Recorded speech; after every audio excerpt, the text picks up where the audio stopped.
Hello friends, welcome back to meal time. നമുക്കിന്നൊരു അടിപൊളി മുട്ട ബിരിയാണി ഉണ്ടാക്കിയാലോ? വളരെ പെട്ടെന്ന് വളരെ ടേസ്റ്റിയായി ഉണ്ടാക്കിയെടുക്കാം. നമുക്ക് ടേസ്റ്റ് ചെയ്ത് നോക്കാം. ഓക്കെ.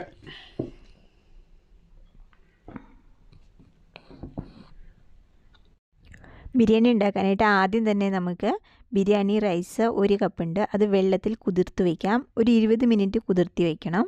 മുട്ട വേണം, പുഴുങ്ങി വെച്ചിട്ടുണ്ട് ഞാൻ. അത് നമ്മുടെ അളവ് അനുസരിച്ച് എടുക്കാം. 3 മുട്ടയാണ് എടുത്തിരിക്കുന്നത്. പിന്നെ കുറച്ച് ക്യാരറ്റ് പിസെല്ലി അരിഞ്ഞു വെച്ചിട്ടുണ്ട്. പിന്നെ തക്കാളി ഉണ്ട്, സവോള, ഇഞ്ചി, വെളുത്തുള്ളി, കറിവേപ്പില, പച്ചമുളക്, ഇത്രയും സാധനങ്ങൾ എടുത്ത് വെച്ചിട്ടുണ്ട്. മസാല എടുത്തിട്ടുണ്ട്. അതിനകത്ത് ഗ്രാമ്പൂ, പട്ട, ഏലക്ക, തക്കോലം എല്ലാ സംഭവങ്ങളുണ്ട്. പിന്നെ നമുക്ക് പൊടികളായിട്ട് മുളക് പൊടി, മഞ്ഞൾപ്പൊടി, ഗരം മസാല, മല്ലിപ്പൊടി, ഇത്രയും സാധനങ്ങൾ. പിന്നെ നമുക്ക് നെയ്യ് വേണം, നെയ്യ് അല്ലെങ്കിൽ എണ്ണ, പിന്നെ ഉപ്പ്, എണ്ണ, ഇത്രയും സംഭവങ്ങളാണ് നമുക്ക് മെയിനായിട്ട് വേണ്ടത്. ഇതിൻ്റെ അളവുകളൊക്കെ ഞാൻ ഇടുമ്പോൾ പറഞ്ഞു പോകാം. നമ്മൾ പാൻ വെച്ചിട്ടുണ്ട്. അതിനകത്തേക്ക് എണ്ണ ഒഴിച്ചു കൊടുക്കാം. 1 ടേബിൾ സ്പൂൺ എണ്ണയും 1 ടേബിൾ സ്പൂൺ നെയ്യും കൂടിയാണ് ഞാൻ ചേർക്കുന്നത്. എണ്ണ തന്നെയോ നെയ്യ് തന്നെ ആയാലും കുഴപ്പമില്ല. നമ്മുടെ എണ്ണ ചൂടായി വന്നിട്ടുണ്ട്. അതിനകത്തേക്ക് നമുക്ക് ഹോൾ ഗരം മസാല ഇട്ട് കൊടുക്കാം. ഗരം മസാല ജസ്റ്റ് ഒന്ന് ചൂടായിട്ടുണ്ട്. 1 സെക്കൻഡ് നല്ല മണമൊക്കെ വരുന്നുണ്ട്. ഈ സമയത്ത് തന്നെ നമുക്ക് നമ്മൾ അരിഞ്ഞു വെച്ചിരിക്കുന്ന സവോള, പച്ചമുളക്, കറിവേപ്പില, ഇഞ്ചി, വെളുത്തുള്ളി ഇട്ട് കൊടുക്കാം. ഞാൻ എടുത്തേക്കുന്ന ഒരു 1.5 സവോള, 3 പച്ചമുളക്, കുറച്ച് കറിവേപ്പില, 1 കഷ്ണം ഇഞ്ചി, ഒരു 3 അല്ലി വെളുത്തുള്ളി, ഇത്രയും ഞാൻ എടുത്തിരിക്കുന്നത്. അല്പം ഉപ്പും കൂടി ഇട്ടിട്ട് നമുക്ക് ഈ സവോളയൊക്കെ ഒന്ന് വഴറ്റിയെടുക്കാം. നമ്മുടെ സവോളയൊക്കെ വഴന്നു വന്നിട്ടുണ്ട്. ആ സമയത്ത് നമുക്ക് അരിഞ്ഞു വെച്ചിരിക്കുന്ന തക്കാളി ഇട്ട് കൊടുക്കാം. 1 തക്കാളിയാണ് ഞാൻ എടുത്തിരിക്കുന്നത്. നമ്മുടെ തക്കാളിയും സവോളയും എല്ലാം കൂടെ കിടന്ന് നന്നായിട്ട് വഴന്നു വന്നിട്ടുണ്ട്. അതിനകത്തേക്ക് നമുക്കിനി മസാലകൾ ചേർത്ത് കൊടുക്കാം. ആദ്യം തന്നെ ഒരു 1/2 ടീസ്പൂൺ മഞ്ഞൾപ്പൊടി, പിന്നെ എരിവിന് ആവശ്യമുള്ള മുളക് പൊടി ഞാനൊരു 1 ടീസ്പൂൺ ചേർക്കുന്നുണ്ട്. പച്ചമുളക് നമ്മൾ ചേർത്തിട്ടുണ്ട്, അതുകൊണ്ട് അത് നോക്കിയിട്ട് വേണം. പിന്നെ മല്ലിപ്പൊടി ഒരു 1.5 ടീസ്പൂൺ ചേർക്കുന്നു. പിന്നെ ഗരം മസാല നമ്മൾ ആദ്യം ഹോൾ ഇട്ടിട്ടുള്ളത് കൊണ്ട് അധികം വേണ്ട, ഒരു 1/4 ടീസ്പൂൺ ഗരം മസാല. ഇതെല്ലാം കൂടെ നമുക്കൊന്ന് മൂപ്പിച്ചെടുക്കണം.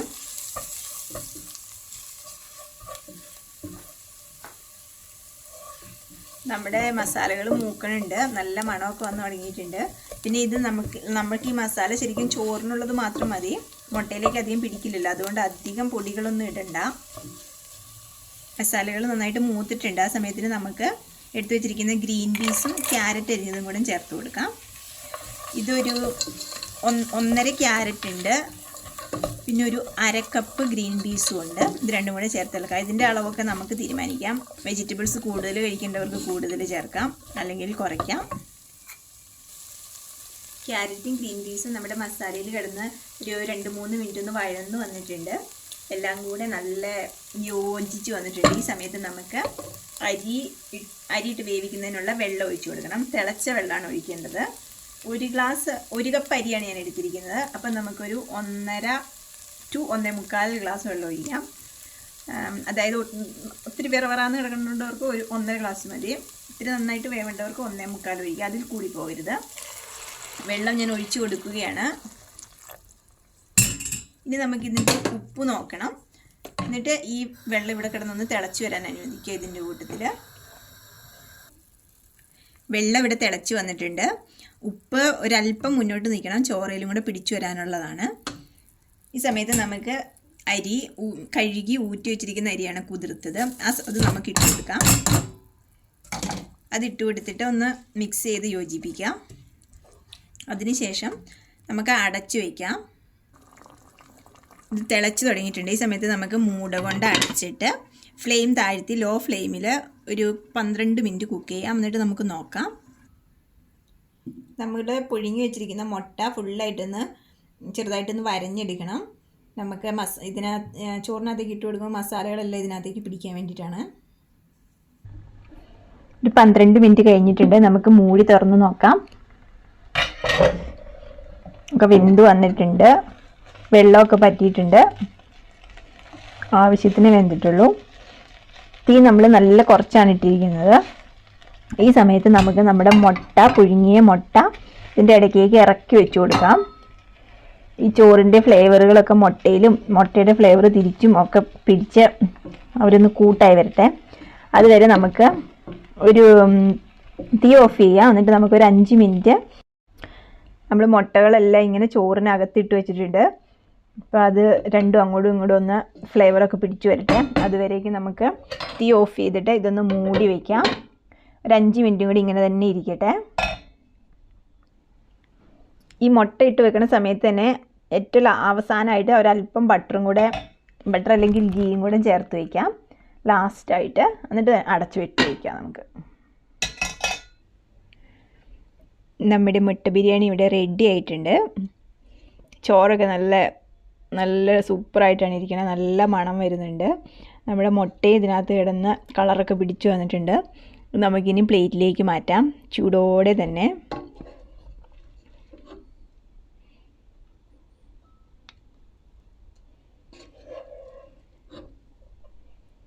ഇത് നമുക്ക് പെട്ടെന്ന് ഉണ്ടാക്കിയെടുക്കാവുന്നതാണ്.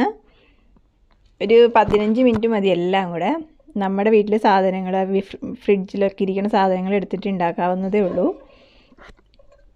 മല്ലിയില, പുതിനയിലയൊക്കെ ടേസ്റ്റ് ഇഷ്ടമുള്ളവർക്ക് അത് ചേർത്ത് കൊടുക്കാം. അപ്പോൾ ബിരിയാണിയുടെ ഒരു കറക്റ്റ് ഫ്ലേവർ കിട്ടുകയും ചെയ്യും.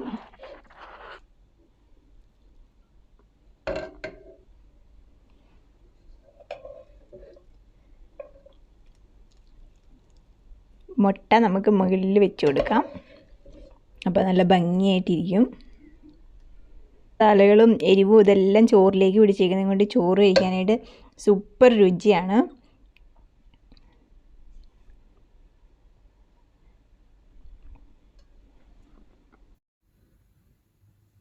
ഇവിടെ മുട്ട ബിരിയാണി ഇവിടെ റെഡി ആയിട്ടുണ്ട്. നമ്മൾ പട്ടേന്ന് ഉണ്ടാക്കിയല്ലേ, ഒരു 15 മിനിറ്റ് എടുത്തിട്ടേ ഉള്ളൂ. 20 മാക്സിമം. ഒരല്പം കൂടെ നല്ല ടേസ്റ്റാണ്. കണ്ടാൽ തന്നെ അറിയാം, നല്ല മണം വരുന്നുണ്ട്. വീട് മൊത്തം മണമാണ്. ആരെങ്കിലും മണം കേട്ട് വരുന്നതിന് ഇപ്പം ഞങ്ങൾ ടേസ്റ്റ് ചെയ്ത് നോക്കാം അല്ലേ. നല്ല വിശപ്പ്. 1 മണിയായി, കറക്റ്റ് 1 മണിയായി സമയം. പിള്ളേരുണ്ട്, സ്കൂളിൽ പോയേക്കാണ്. അതുകൊണ്ടാണ് ഞാൻ ഈ റൈസ് ഉണ്ടാക്കാമെന്ന് വിചാരിച്ചത്. കാരണം അവർക്ക് ഇങ്ങനത്തെ മസാല ചേർത്തിട്ടുള്ള റൈസ് ആകുമ്പം എരിവല്ലേ. അപ്പം ഞങ്ങൾക്ക് തന്നെ ആകുമ്പോഴത്തേക്കും പട്ടേന്ന് പണിയും കഴിയും. നമുക്ക് എരിവൊക്കെ വല്ലപ്പോഴും കഴിക്കാൻ ആഗ്രഹമുള്ളപ്പോൾ അത് വിചാരിച്ചാണ് ഇത് ഉണ്ടാക്കിയത്. ടേസ്റ്റ് ചെയ്ത് നോക്കിയേ. പിന്നെ നമുക്കിവിടെ നാരങ്ങാച്ചാറുണ്ട്, നമ്മുടെ ഹോം മെയ്ഡ്. കഴിഞ്ഞ ദിവസം ഞാൻ ഇതിൻ്റെ വീഡിയോ ഇട്ടിട്ടുണ്ടായിരുന്നു. നല്ല ഭംഗിയായിട്ടിരിപ്പുണ്ട്. കുറച്ചുകൂടെ കലുത്ത് വന്നിട്ടുണ്ട്. എനിക്കൊരു കഷ്ണം ഇതിനകത്ത് ആക്കിയിട്ടെടുത്തേക്കുന്നത്.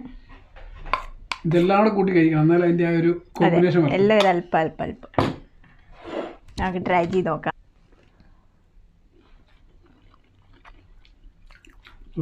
നല്ല ടേസ്റ്റ് ഉണ്ടല്ലേ. അധികം എരിവില്ല. നമുക്ക് ഒത്തിരി എരിവിടാണ്ടിരിക്കുന്നതായിരിക്കും നല്ല. കാരണം ഇങ്ങനെ കഴിക്കുമ്പം നല്ല എരിവ് മാത്രമേ നമുക്ക് ഫീൽ ചെയ്യത്തുള്ളൂ. നല്ല മസാലയുടെ എല്ലാം നല്ല രുചിയുണ്ട്. നല്ല ടേസ്റ്റ് ശരിക്കും പറഞ്ഞാൽ. എല്ലാവരും ഒന്ന് ട്രൈ ചെയ്ത് നോക്കാം. Thank you for watching. Support ചെയ്യുക, ലൈക്ക് ചെയ്യുക, സബ്സ്ക്രൈബ് ചെയ്യണം കേട്ടോ. ആരും മറക്കല്ലേ. ബൈ. വീണ്ടും കാണാം പുതിയ വീഡിയോ ആയി.